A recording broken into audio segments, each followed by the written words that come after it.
Shalom saudara sekalian.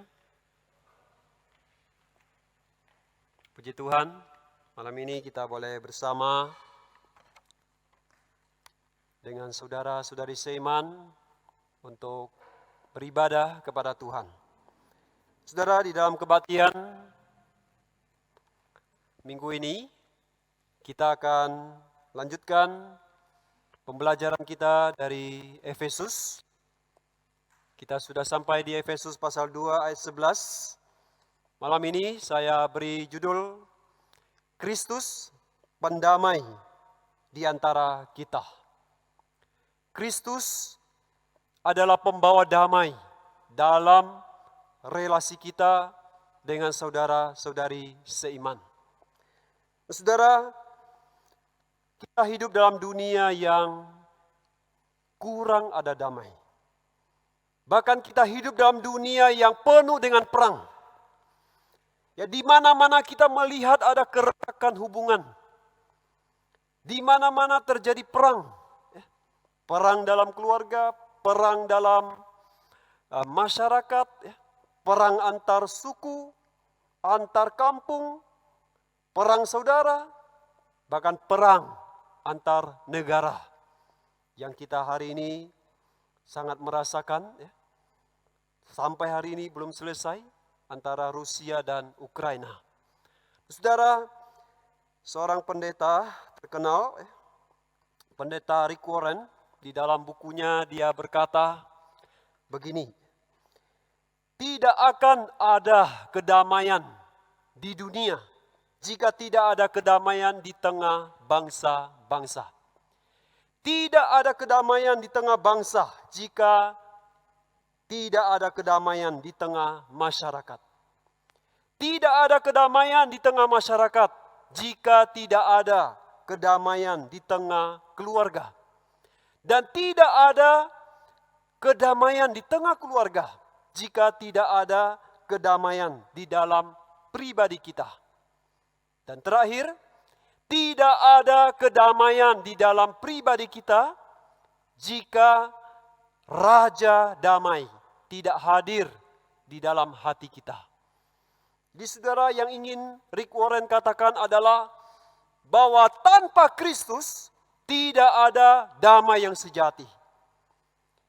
Hanya Kristus yang sungguh-sungguh dapat memberikan damai di dalam kehidupan manusia. Nah, saudara, minggu lalu kita sudah belajar bahwa Yesus Kristus, Dia adalah Tuhan yang telah berkorban mati mendamaikan kita dengan Allah Bapa. Nah, hari ini kita mau belajar bahwa Kristus tidak hanya mendamaikan kita dengan Allah, Dia juga ingin mendamaikan kita dengan sesama. Mari saya mengajak kita melihat Efesus pasal 2 ayat 11 sampai 19. Mari kita perhatikan perikop ini, saudara. Saya akan bacakan mulai dari ayat 11. Saudara juga boleh baca bersama dengan saya. Ayat 11.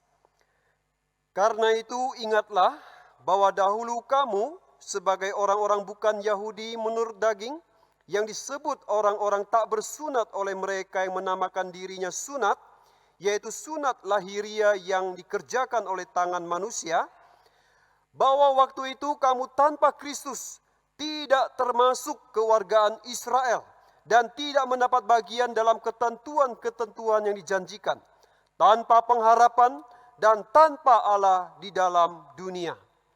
Ayat 13.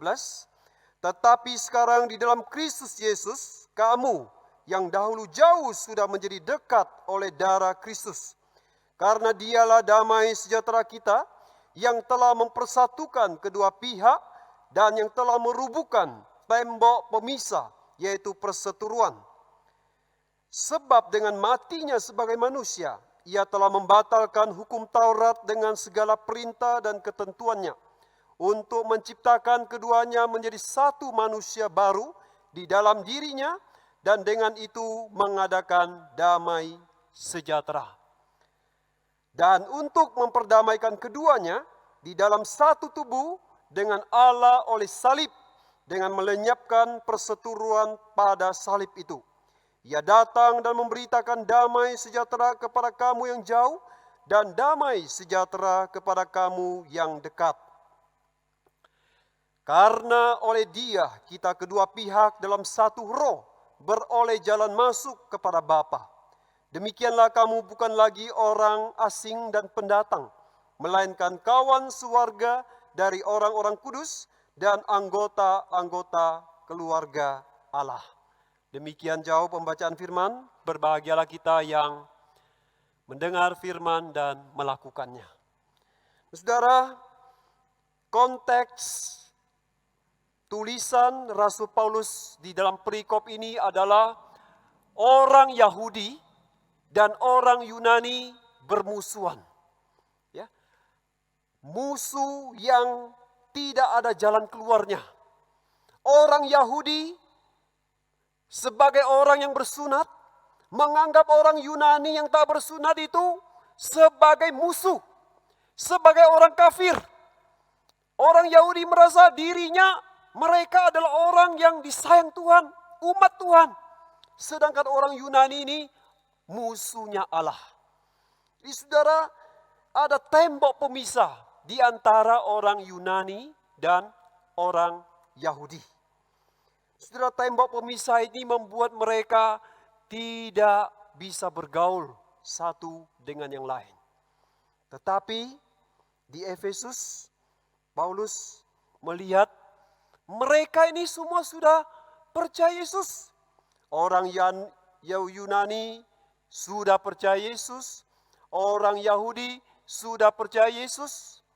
Nah, sebagai orang Yunani, ya, sebagai Kristen Yunani, ya, sebagai orang Yahudi Kristen, apakah mereka harus hidup terpisah? Sebagai orang Kristen, apakah mereka harus dipisahkan lagi oleh tradisi? Nah saudara, disinilah Rasul Paulus melalui ayat 11 sampai 19 ini, Paulus ingin memberikan mereka satu pemahaman bahwa ada dua karya Kristus sebagai pendamai di antara mereka. Dan dua karya ini kiranya juga boleh kita pahami dan kita alami di dalam kehidupan kita bersama sebagai anak-anak Tuhan. Saudara, yang pertama, karya Kristus yang pertama adalah Kristus mengubah status relasi kita.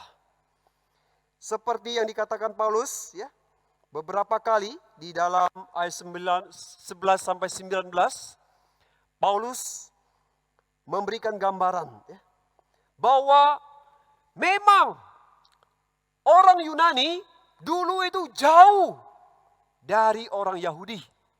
Tetapi sekarang di dalam Kristus, oleh salib Kristus, oleh darah Yesus, mereka yang jauh sekarang sudah menjadi dekat. Dulu memang terpisah, tetapi sekarang harus bersatu. Dulu dua, sekarang satu. Kemudian, dulu orang asing, tetapi sekarang kita semua sewarga, yaitu warga kerajaan Allah. Dulu pendatang, tetapi sekarang kita semua adalah anggota-anggota keluarga Allah. Saudara, di dalam kehidupan bergereja, kita semua adalah saudara-saudari seiman. Kita adalah semua orang percaya Yesus, orang Kristen. Jadi saudara, Tuhan tidak ingin kita saling, ya, membedakan, tidak ingin ada diskriminasi di antara kita. Sebab Kristus telah mengubah status kita. Kristus telah menjadikan kita sebagai anggota-anggota keluarga Allah. Kita satu keluarga. Amin. Saudara dibagikan stiker minggu lalu. Stiker ini saudara masih disimpan? Sudah ditempel? Sudah ditempel di tempat yang gampang dilihat? Ada saudara? Jangan dibuang ya. Ini dirancang susah-susah sama penginjil Desi. Ya, mari kita gunakan dengan ya, tempel di tempat di mana kita bisa lihat setiap hari, mengingatkan kita bahwa kita punya keluarga Allah. Di gereja ini kita hidup sebagai satu keluarga. Dengan saudara-saudari seiman di luar pun, sebenarnya kita satu keluarga. Kita adalah satu keluarga yang bukan hanya di dunia ini, tapi keluarga ini saudara akan bertahan sampai kekal. Jadi ini satu keluarga yang sangat bernilai, yang patut kita hargai dan kita terus perkuat relasi di antara kita. Nah, saudara, bicara Tuhan mengubah status kita. Saya merenungkan bahwa orang-orang Tionghoa atau suku-suku tertentu, saudara, di Indonesia itu pernah mengalami sejarah diskriminasi yang cukup panjang. Ya, khususnya orang Tionghoa. 30-an tahun di zaman Orde Baru mengalami diskriminasi yang sangat-sangat menyedihkan. Saudara, di Kalimantan Barat khususnya, kita tahu ada peristiwa Mangkok Merah. Itu tahun 1967. Orang-orang Tionghoa mengalami pembantaian yang sangat menyedihkan. Saudara, bukan hanya di Kalbar. Di Surabaya, kalau saya baca sejarah kota Surabaya, di sana juga terjadi pelecehan dan kekerasan terhadap orang Tionghoa. Bukan saja Kalbar, bukan saja Surabaya, tapi di banyak tempat di mana ada orang Tionghoa, di sana terjadi diskriminasi. Dan saudara, itu dalam masa yang cukup panjang, sehingga menimbulkan trauma, luka, bahkan benci dendam di dalam diri orang Tionghoa sampai pada hari ini. Lalu bagaimana dengan kita? Sebagai orang-orang Tionghoa yang sudah di dalam Tuhan, sebagai orang Tionghoa Kristen, apakah kita masih meneruskan trauma, luka yang dialami oleh para pendahulu kita? Saudara, mari kita perhatikan firman Tuhan. Paulus berkata, atau Tuhan berkata melalui Paulus, bahwa darah Kristus, salib Kristus, telah merubuhkan tembok pemisah di antara kita. Kalau trauma, luka itu telah menjadi tembok pemisah antara orang Tionghoa dengan suku-suku yang lain di Indonesia. Tapi di dalam gereja, di dalam diri kita sebagai orang Kristen, mari kita rubuhkan tembok pemisah itu. Mari kita hidup bersaudara dengan semua suku yang lain. Kita semua, baik orang Tionghoa, di sini ada orang Batak, orang Jawa, Dayak, orang apapun, suku apapun. Saudara, kita adalah satu keluarga. Kita adalah anak-anak Tuhan, kita dipanggil untuk hidup sebagai satu keluarga. Ada amin, saudara? Kristus telah mengubah status kita. Tembok pemisah telah dirubuhkan. Bukan hanya soal suku. Perbedaan dalam jabatan, bos, pembantu, kaya, miskin, atau terpelajar dengan yang tidak terpelajar. Saudara, kita semua sama di hadapan Allah. Kita tetap satu keluarga. Jangan ada penindasan, jangan ada pelecehan atau bully di antara kita. Saudara, saya rindu supaya setiap kita yang datang beribadah, tidak ada satupun yang merasa, aku ini asing. Di tengah orang banyak saya merasa asing. Saya kesepian. Saya berharap tidak ada yang seperti itu.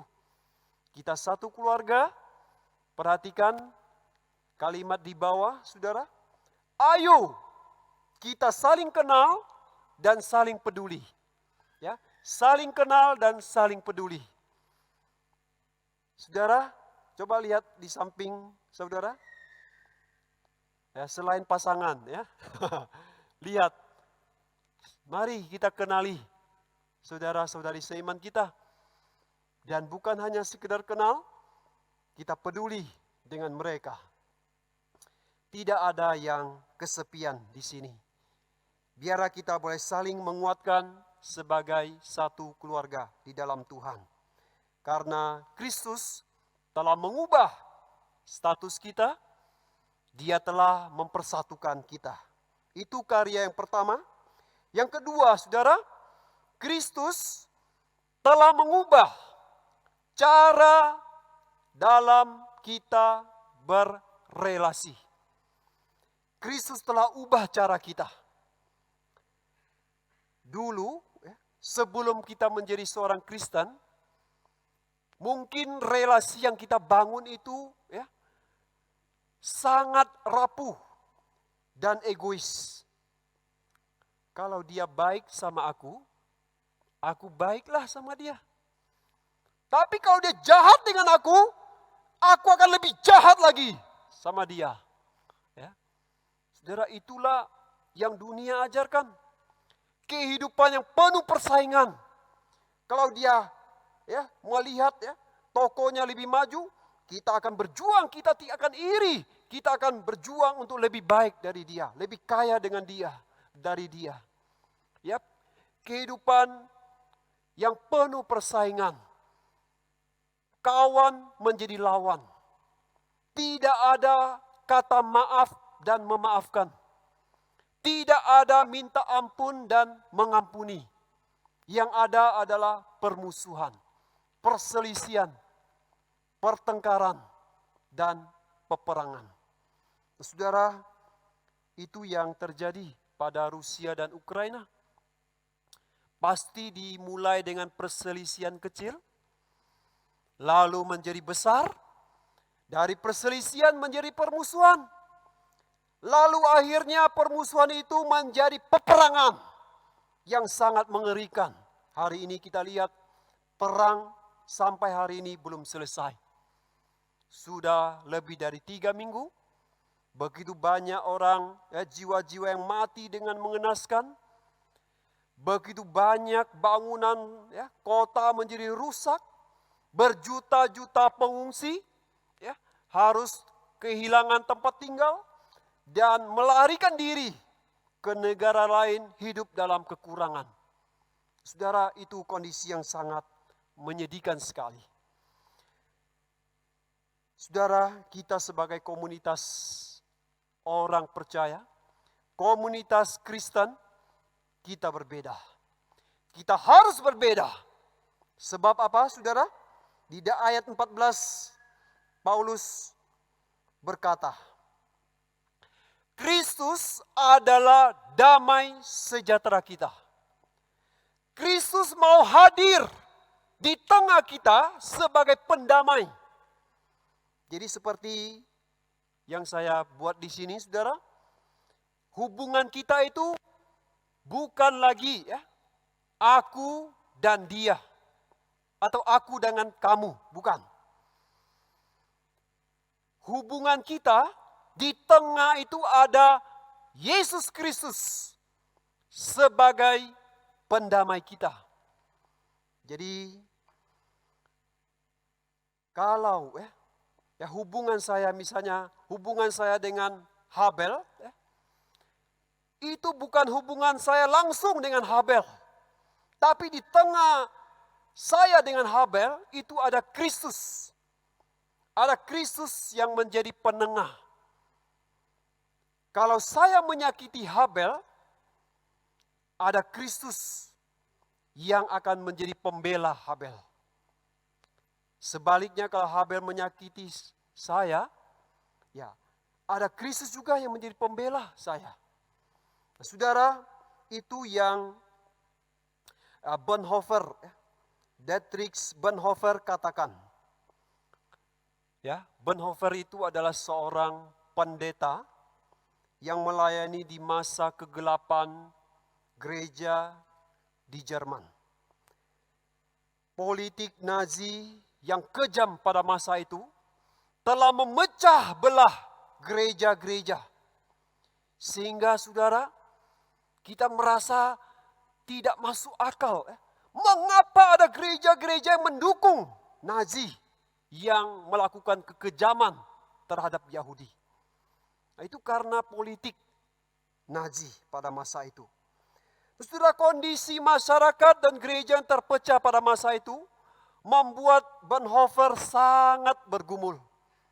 Lalu dia menulis satu buku yang terkenal, Life Together, ya, bagaimana orang Kristen hidup di dalam kebersamaan. Nah, di dalam buku ini dia berkata, dalam persekutuan Kristen, kita perlu menghadirkan Kristus dalam relasi di antara saudara seiman. Menghadirkan Kristus dalam relasi kita. Ketika saya disakiti oleh saudara saya, Kristus berdiri di antara kami untuk menyerap kritik saudara saya terhadap saya.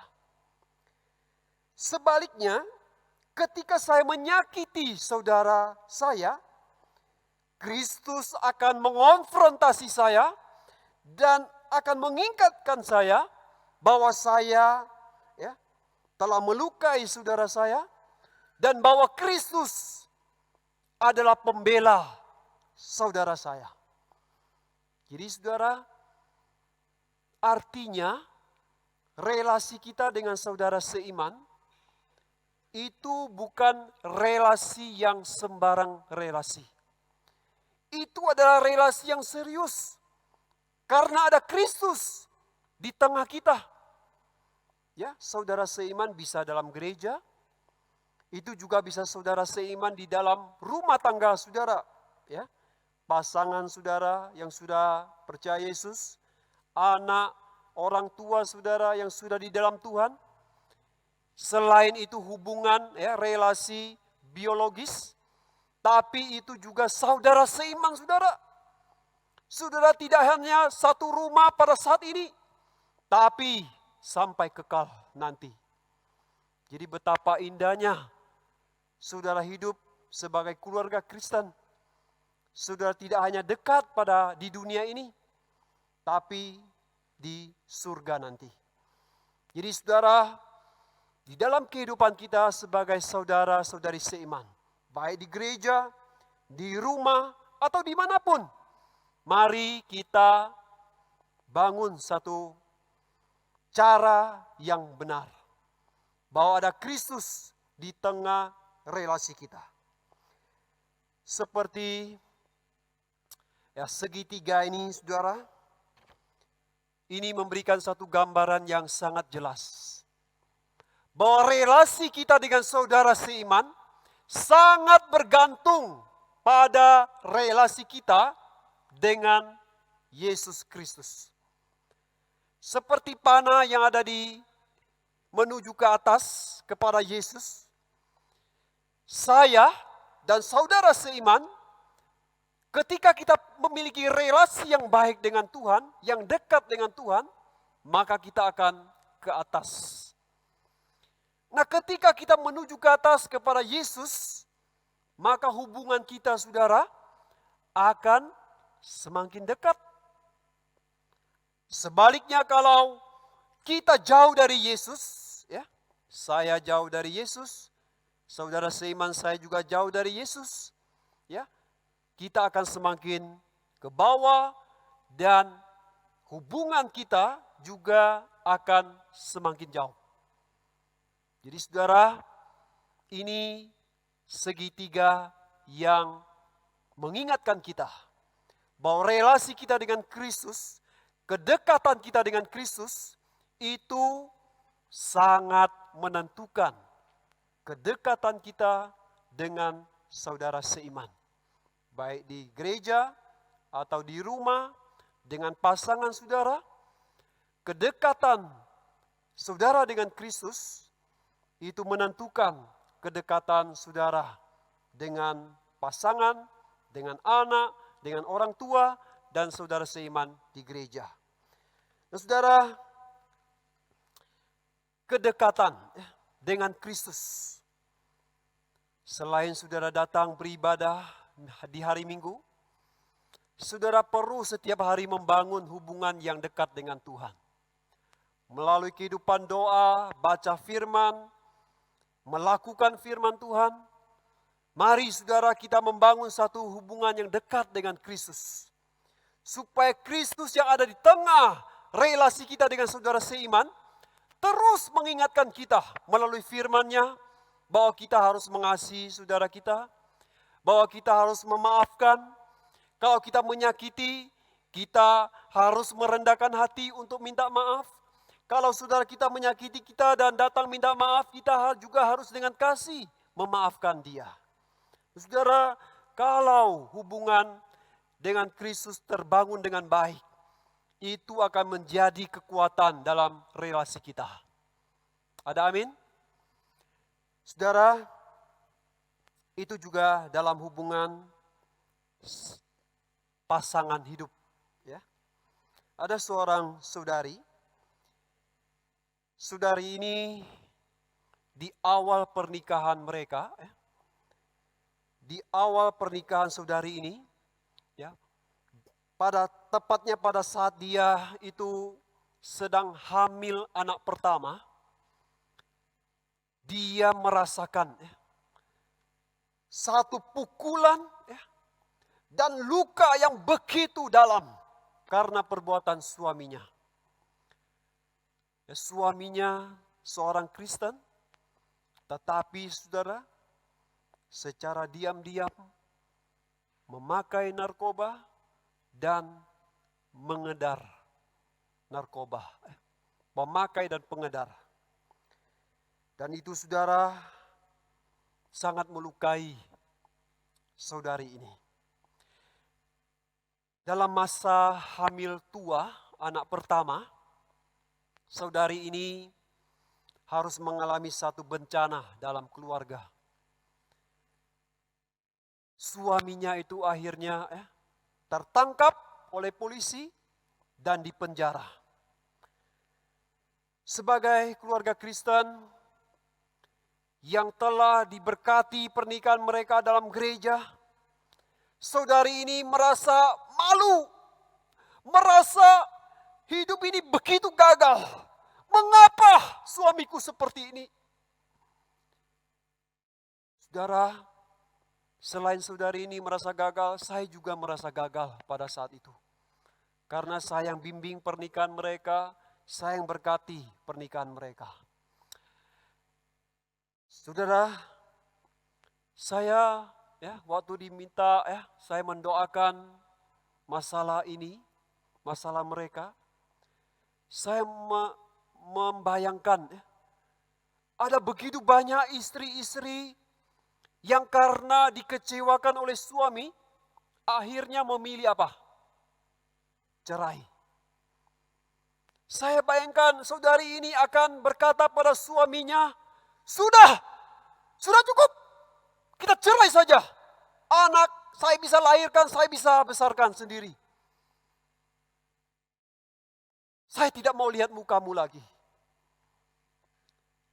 Tapi saudara, saya bersyukur saudari ini berbeda dengan istri-istri yang lain. Dia sekalipun sangat malu, sangat terpukul, dia berusaha pertahankan pernikahannya. Sekalipun setiap hari harus mencucurkan air mata, dia belajar untuk setia dan tetap mencintai suaminya yang telah menipu dan membohongi dia dan sekarang kena penjara itu. Sekalipun hamil tua, lelah, dia harus bolak-balik ke Pontianak, ya, mengunjungi suami dan menghadiri persidangan. Saudara, setelah melahirkan, dia harus susah payah mengasuh bayi dengan ekonomi yang kurang baik. Dan itu dia jalani dengan sabar sampai cukup lama. Dan akhirnya suami bisa keluar penjara dan mereka hidup bersama kembali. Sekarang sudah dikaruniai anak yang kedua. Saudara, baru-baru ini saya bertanya kepada saudari ini. Saya tanya, mengapa kamu bisa begitu kuat? Mengapa kamu bisa sabar menghadapi kesulitan, kekecewaan yang sangat dalam terhadap suami itu? Dia jawab, saudara, dia bilang, saya waktu itu hanya pandang pada Kristus. Saya hanya berkata, Tuhan, saya mau taat kepadamu. Saya ingat janji nikah saya di gereja, bahwa saya akan mengasihi, sakit, sehat, kaya, miskin, apapun yang terjadi, saya akan tetap menerima suamiku. Itu janjiku pada Tuhan. Di hadapan pendeta, di hadapan keluarga, di hadapan jemaat. Saudara, taat itulah kunci bagi saudari ini untuk sabar sekalipun mengalami luka dan kesukaran yang sangat besar itu. Ketaatannya kepada Kristus, kesabarannya kepada suami telah mengubahkan suaminya. Dan hari ini suaminya belajar untuk menjadi suami yang bertanggung jawab, menjadi seorang papa yang baik. Saudara, mari kita taat pada firman Tuhan. Taat pada Kristus. Seperti kalimat di bawah ini, saudara. Semakin taat kepada Kristus, semakin kuat juga relasi kita. Sebaliknya kalau kita tidak mau taat pada Kristus, kita tidak mau taat pada firman Tuhan, relasi kita itu sangat rapuh. Relasi kita itu gampang retak dan menjadi jauh. Nah, biarlah saudara kita sungguh mau belajar untuk taat dan membangun relasi yang kuat di rumah, di gereja, dimanapun dengan saudara-saudari seiman. Mari sebagai satu keluarga Allah, mari kita menjadikan Kristus sebagai pendamai di antara kita. Dan sungguh kita boleh membangun satu hubungan relasi yang indah di dalam Tuhan. Supaya relasi kita ini saudara akhirnya menjadi kesaksian yang harum bagi banyak orang. Dan nama Tuhan ditinggikan, saudara akan diberkati. Saudara akan mengalami satu keharmonisan yang begitu indah di rumah, di gereja. Dan saudara, itu akan menjadi upahmu yang besar di surga kelak. Biarlah Tuhan menolong kita. Biar Roh Allah, Roh Pemersatu, memenuhi saudara, memampukan saudara untuk hidup taat kepada Kristus dan membangun relasi yang kuat di dalam Tuhan. Amin. Mari kita berdoa.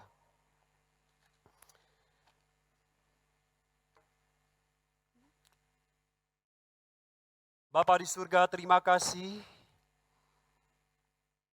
pengorbanan Kristus di atas salib telah mendamaikan kami dengan Engkau, ya Allah. dan juga mendamaikan kami dengan sesama, khususnya saudara seiman di gereja atau di rumah dimanapun. Tuhan, Engkau telah mengubah status kami. Kami adalah satu keluarga di dalam Engkau. Dan Engkau juga mengubah cara kami dalam berelasi. Kami mau menghadirkan Kristus di dalam relasi kami dengan taat kepada firman Tuhan. Kiranya Roh Allah terus mengingatkan kami dengan kebenaran ini dan memampukan kami untuk hidup di dalam relasi yang indah, dalam kedamaian dengan sesama kami. Di dalam nama Yesus Kristus, Sang Pendamai kami berdoa.